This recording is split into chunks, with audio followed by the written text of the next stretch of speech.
నమస్తే అండి. ఈరోజు నా మార్నింగ్ టిఫిన్ బియ్యపు రవ్వ ఉప్మా చేస్తున్నానండి. నేను ఎలా చేస్తాను ఏంటనేది చూడండి వీడియో. స్టవ్ ఆన్ చేసి గిన్నె పెట్టుకున్నానండి. ఆయిల్ వేసుకున్నాను. కొంచెం ఎక్కువే పడుతుందండి ఆయిల్. కావాల్సినవన్నీ రెడీ పెట్టుకున్నానండి. అల్లం, పచ్చిమిర్చి, కరివేపాకు, ఒక హాఫ్ కప్పు పెసరపప్పు పెట్టుకున్నానండి. ఒక గ్లాసు బియ్యం రవ్వకి 2.5 గ్లాసులు వాటర్ పోసుకున్నానండి. ఒక గ్లాసు బియ్యం రవ్వకి 2.5 గ్లాసులు కొంచెం పోసుకున్నాను. బియ్యపు రవ్వ కదండి, కొంచెం ఎక్కువ పడుతుంది వాటర్ కూడా. పెసరపప్పు మన ఇష్టం అండి, కొంచెం ఎక్కువ వేసుకుంటేనే బాగుంటుంది. దీన్ని కూడా ఆయిల్లో వేయించాలండి తిరగమాత వేసేటప్పుడు. ఎలా చేస్తాను అనేది చూడండి. ఈజీగా చేసుకోవచ్చండి, చాలా బాగుంటుంది కూడా, హెల్తీగా. కడుపు కూడా నిండినట్టుగా ఉంటుందండి బియ్యపు రవ్వ ఉప్మా. తిరగమాతకు కావాల్సినవి వేసుకుందామండి. సాయి మినపగుళ్ళు, పచ్చిశనగపప్పు, జీలకర్ర. ఈ ఉప్మాకి జీలకర్ర కూడా వేసుకోవాలండి. ఆవాలు,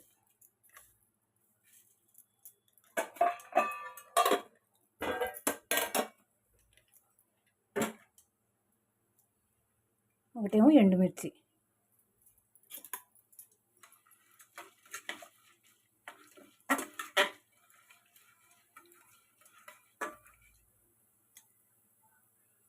చాలా బాగుంటుందండి ఈ ఉప్మా. ఎక్కువసేపు ఆకలి కూడా వేయకుండా ఉంటుందండి తినటం వల్ల. ఎక్కువసేపు ఆగలుగుతాం. ఉపవాసాలు అప్పుడు తింటారండి ఇది బాగా మా ఇళ్ళల్లో.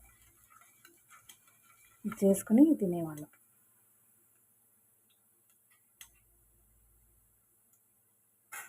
కావాలంటే కొంచెం నెయ్యి వేసుకుని అయినా వేయించుకోవచ్చు అండి తిరగమూత. కొంచెం ఆయిల్, కొంచెం నెయ్యి వేయించుకోవచ్చు. నేను ఆయిల్ ఒకటే వేసాను. పప్పు కూడా వేయించేసుకున్నామండి.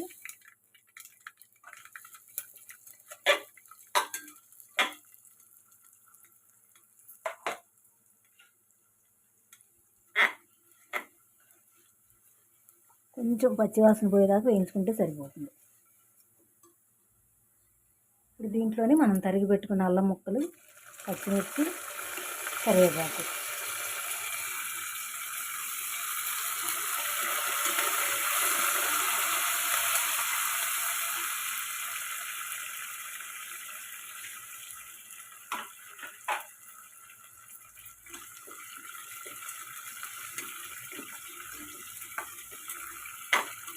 అల్లం ముక్కలు అన్నీ కొంచెం వేగాలండి. ఇట్లా ఉంటే సరిపోతుంది. ఇప్పుడు దీంట్లో మనం కొలిచి పెట్టుకుని వాటర్ పోసుకుందామండి.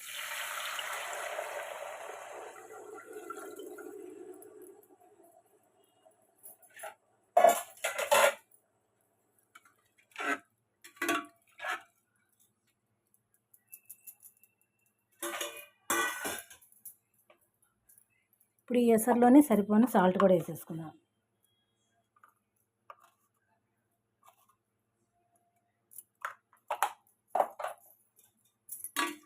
కొంచెం ఉడకడానికి కూడా టైం పడుతుందండి, ఇది రవ్వ కదా, అందుకని కొంచెం ఉడకడానికి టైం పడుతుంది.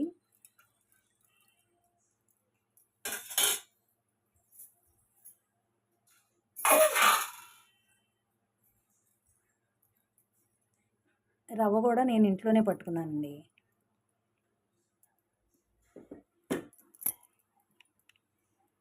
ఈ రవ్వ కూడా నేను రేషన్ బియ్యంతో పట్టుకున్నాను ఇంట్లో. మిక్సీలో పట్టుకున్నాను ఈ రవ్వని. బయట కొనండి ఇది కూడా. రేషన్ బియ్యం తెచ్చుకున్నప్పుడు ఇంకా కావాల్సిన బియ్యం కడిగేసుకుని ఎండలో ఆరబెట్టి సన్నగా రవ్వ పట్టుకుంటానండి మిక్సీలో. అదే బయట కొనాలంటే కేజీ 50-60 ఉందండి. అసలు బయట కొనను నేను, ఏదో అర్జెంట్ అయితే తప్ప. సాల్ట్ కూడా సరిపోతే ఎసరు కాగేటప్పుడే కొంచెం టేస్ట్ చూసి సరిపోతే వేసుకోండి. ఇట్లా మరుగుతుండగానే మనం రవ్వ పోసేసుకుందామండి.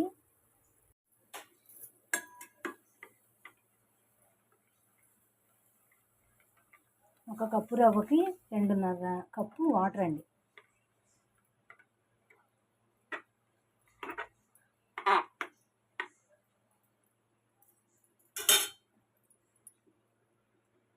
మొత్తం బాగా మగ్గిపోవాలండి, తడి అనేది లేకుండా.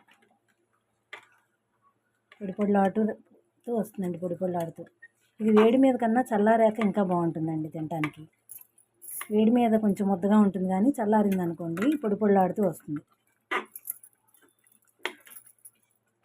కాంబినేషన్ తెలుసు కదండి, ఏం వేసుకోవాలో. ఆవకాయ వేసుకోవాలండి దీనికి, టేస్ట్ సూపర్ ఉంటుంది. మూత పెట్టేసామనుకోండి ఇంకా ఇది మగ్గిపోతుంది. చూడండి మగ్గిందో లేదో.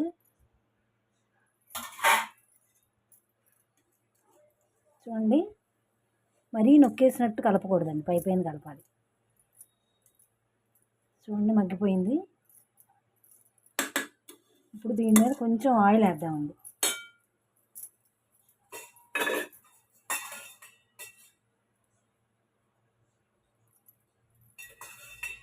కొంచెం ఆయిల్ వేస్తే ఇంత మంచి వాసన వస్తుందండి. కరివేపాకు అల్లం వాసన భలే వస్తుంది. కనిపిస్తుందా మీకు?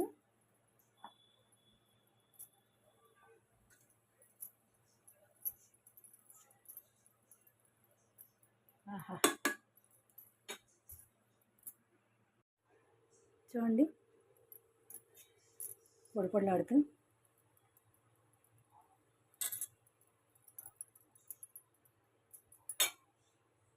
ఇంకొక నిమిషం మగ్గిద్దామండి. ఇలాగే దీన్ని ఇట్లాగే సిమ్లో ఉంచి మగ్గిద్దాం. అయిపోయిందండి.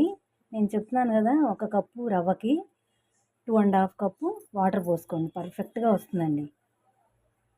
చూపిస్తున్నానుగా మీకు, పొడి పొడిలాడుతూ ముద్దగా కూడా రాలేదండి, చక్కగా పొడి పొడిలాడుతూ వచ్చింది. చక్కగా అల్లం వాసన, కరివేపాకు వాసన, పెసరపప్పు వేయించిన వాసనతో భలే ఉంటుందండి ఇది టేస్టీగా. కొంచెం ఆవకాయ వేసుకుని తినండి దీంట్లో, కందిపొడి కానీ బాగుంటుంది.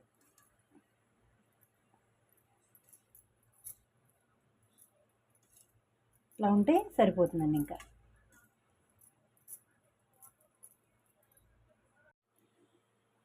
రెడీ అయిపోయిందండి బియ్యపు రవ్వ ఉప్మా, కాంబినేషన్గా ఆవకాయ. అంతేనండి ఈరోజు వీడియో. మీకు నచ్చితే కనుక లైక్ చేయండి, షేర్ చేయండి, సబ్స్క్రైబ్ చేయండి. ఒకసారి మీరు కూడా ఇలా ట్రై చేసి చూడండి ఎలా వస్తుందో నేను చెప్పిన కొలతలతో. థ్యాంక్ యూ ఫర్ వాచింగ్ అండి.